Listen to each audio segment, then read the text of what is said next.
Spend time to worship the Lord. Sometimes you come to preach, if you are not careful, you just take off because you have knowledge. And you cannot download the dimensions of God that is needed for the time. We don't preach because we read the Bible. We don't preach because we know about God. We preach because the witness of God is something He has committed to us.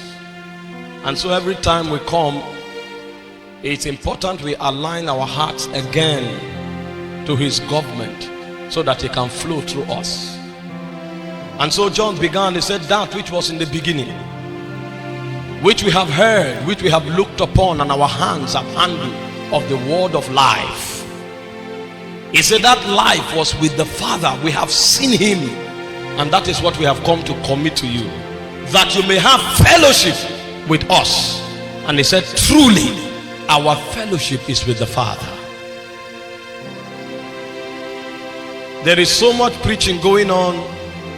There is so much knowledge littered, but very few know God, including we pastors. The reason is because we are cerebral. There's a protocol, there's a courtesy that is required in the presence for a man to be able to hold on to the holy oracles of God and to communicate it to a generation. This is why before we preach, sometimes we wail, we cry, we weep, we roll on the floor, that by all means we will be able to stream His dimensions. Jesus said, if you have heard me, you have been washed. These words you have heard have washed you. If you sat under Jesus' ministration, you are cleansed just by listening. Because for their sakes I sanctify myself, that they too might be sanctified. This is not religion. This is the ability to download God into the heart and the soul of a man. You could meet Jesus as a harlot. You will probably leave Him as an evangelist. A transition can take place in a moment, because He's a conductor of life and essence.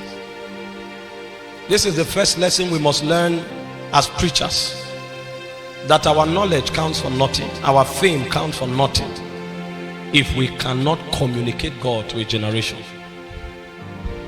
Every time people sit under us, they shouldn't go with love for us and our messages, but they should catch a hunger and a commitment to the Lord.